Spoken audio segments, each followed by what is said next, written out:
Hey guys, welcome back to Meghan Grace DIY. Today's tutorial is one that's been much requested, which is a Bouffant style scrub cap that's big enough to hold people with long hair. I really do love this pattern because it comes with a specialized technique that creates almost like a pocket for your ponytail in the back. For this project, we need 2 pieces of fabric. We need one square that is 19 by 19 inches because our ultimate goal is to create a circle that's 18 inches wide. The rectangle piece on the left-hand side of the screen is 20 inches long by 7 inches wide. This is for the brim of the cap. After doing the tutorial, I realized that piece of fabric was slightly too big. You could most likely use a piece of fabric that was 18 by 6 and be perfectly fine. To start off, we're gonna work with our square and we're gonna go ahead and we're gonna fold it in half. And then we're gonna fold it in half again. To mark our circle, we're gonna take our measuring tape and put it at the left-hand corner. And we're gonna measure out to 9 inches. At each 9-inch mark, we're gonna place a pin. We're gonna do this until we have about 6 or 7 pins in place, marking a quarter of a circle along our square.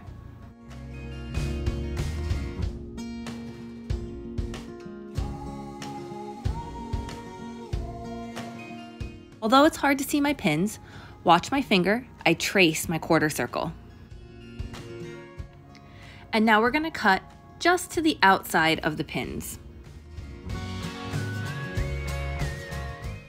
Now we can go ahead and unfold and see our half circle, and we're gonna turn that vertically. Now we're gonna do some measurements and cut a square shape into the bottom of the circle. I'm gonna zoom in here and you can see that I'm marking with some tailor chalk a 5.5-inch line across the bottom of the circle. Having a large clear quilting ruler really helps in this situation, but if you don't have one, that's okay. Our next mark is a 4-inch vertical line that goes up from the edge of where that 5.5-inch line stopped. Then I'm gonna go ahead and shift my ruler. I'm gonna make sure that it's lined up vertically with the line I just made. And I'm gonna go ahead and mark a line going all the way over to the edge of the circle. That line will end up being approximately 3 inches long. Once those lines are marked, you can go ahead and cut away the excess fabric. If you've ever made a purse with mitered corners before, you might recognize this shape. It's pretty similar. And now that it's unfolded, it looks kind of like a mushroom. Let's put the cap to the side for now, and we're gonna work on our band. You can find the pattern for the brim of the cap in the description below. We're gonna take our fabric and we're gonna fold it in half longways, and then we're gonna fold it in half widthwise. When we place down our pattern piece, we need to make sure that both edges of that piece are on folds, or else the piece will not come out right. Now you can go ahead and cut around your pattern piece. Like I mentioned in the beginning, I did end up having a little bit too much fabric to cut this piece out, so I'll have adjusted measurements listed in the description below. Now I'm gonna take some fusible woven interfacing and I'm gonna fold it the same way that I folded it for the fabric that I used for the brim of the cap. Just like when we cut the other piece, we have to make sure that the pattern piece is lined up with both folds, or else the piece will not come out cut properly. After cutting out your interfacing, unfold the fabric piece and unfold the interfacing piece and line them up together. And don't forget, bumpy side down. So here's the brim after I took it over to the ironing board. I ironed on the interfacing and then I folded it in half long ways and pressed it. Then on one side, I took about 3/8 of an inch and I pressed it inward and pressed it down flat. That's gonna make our lives quite a bit easier down the road. Now we're gonna move on to the part that some people might find a little bit tricky, which is the pleating. I'm gonna go ahead and mark one dot at the very center top of our mushroom cap, and then I'm gonna mark dots at 1 1/8 inch, all the way down the side of the mushroom cap.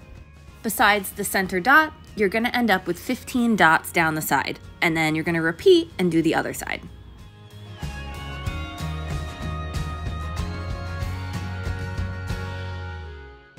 Let's get back to the center portion of the cap. Now we're gonna work on pinning all of our pleats in place. I'm gonna do this nice and close for you, so that way you can see how these pleats are folded. So remember those dots that we made that were 1 1/8 inch apart. We're gonna start with the dot in the center. Then we're gonna take the dot to the right and we're gonna pinch it and we're gonna pull it towards the center dot. Then let's go ahead and place a pin to hold the pleat in place.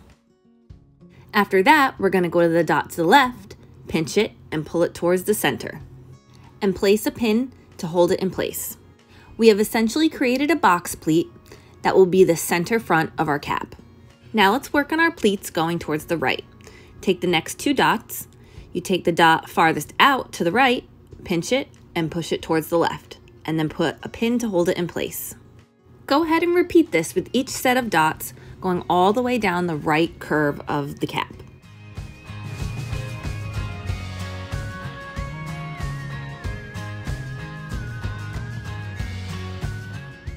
Here's an up-close version of the pleating, just in case you need to see it with a bit more detail.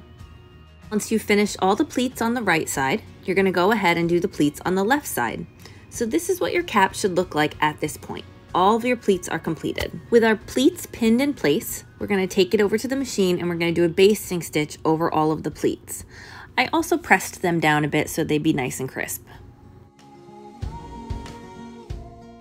With your basting stitch in place, you can go ahead and remove all of the pins from the pleats. This is what your cap should look like now when laid flat, and we're going to go ahead and attach the brim. I'm going to start by marking center front of the cap and also marking center front of the brim by folding it in half. The next part might seem a bit counterintuitive to someone who sews regularly, but we're going to line up the center front of the brim with the center front of the cap, but it's going to be the right side of the fabric facing upward for both pieces of fabric. Once you've pinned the center front in place, you can work your way outwards, pinning the brim to the pleated portion of the cap. Once the brim is completely pinned to the cap on both the right and the left side, you're ready to go ahead and stitch it down. You're going to go ahead and use a straight stitch on a length of 3, and you're going to stitch just above your basting stitch from before. This is the part where having the brim pressed folded and that little extra folded edge is really going to come in handy. You're going to take the top part of the brim and you're going to lay it on top of the seam that you just sewed, tucking the seam allowance inside of the brim. Then you're going to top stitch it down so it looks nice and professional. Getting this whole part to lay flat is actually really simple since we already pressed the seam allowance towards the inside. We're going to go ahead and pin that whole seam down all the way to the edge of the cap, and we're going to repeat this on the left side as well. I found that I did have just a little bit of the band hanging off at the end. Don't worry about it, it's going to get sewn in and clipped off in the next step. And now we're ready to go ahead and top stitch the band down onto the cap. You can use a contrasting thread or you can use a thread that matches the color of your cap.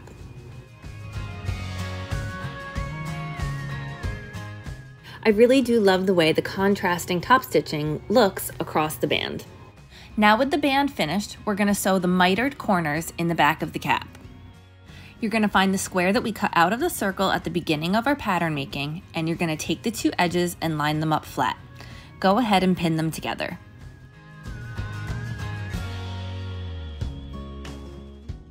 After pinning the 2 edges together, the side that does not have the band on it should have about 5/8 of an inch extra fabric hanging off. Now we're going to sew that edge with a straight stitch, and we're going to finish it off with a zigzag stitch. And this is also the point where if you have a little bit of extra of the band hanging off, you can go ahead and snip it. After sewing both back corners of the cap closed, you should have about 8 inches of straight fabric left unfinished. You're going to go ahead and put a zigzag seam along the end of that straight edge. I took the cap over to the ironing board and I folded that straight edge up about 5/8 of an inch. I folded it whatever would make it even with where I sewed it together with the cap. I went ahead and tucked in the seam allowance and I pinned it in place. And now I'm doing the same for the other side. Basically, we're preparing to make the casing for our elastic. You're going to take the cap to the machine and you're going to sew a straight stitch right along where the zigzagging is, and that creates our casing. I'm going to use about 6 inches of a 1/4 inch wide elastic to thread through the casing, but 3/8 inch wide elastic would do just as well. Once you find the hole, you're going to go ahead and slide the safety pin through the casing.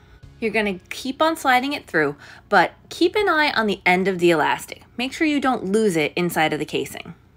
Now that I've gotten just about to the end of the elastic, I'm going to go to the sewing machine and I'm going to zigzag the elastic in place.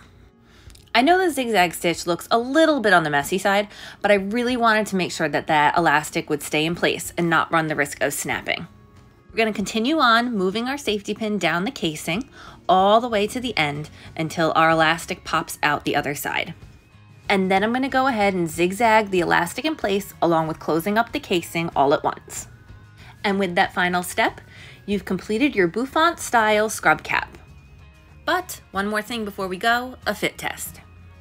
So as you guys can see here, I've got quite a bit of hair, and when I made my other scrub cap video, I had a lot of requests for a scrub cap that would accommodate us long-haired girls. So I'm gonna go ahead and throw my hair into a ponytail, and I'm going to very awkwardly try to put a scrub cap on in a somewhat graceful manner, which you could tell I do not wear a scrub cap on a regular basis.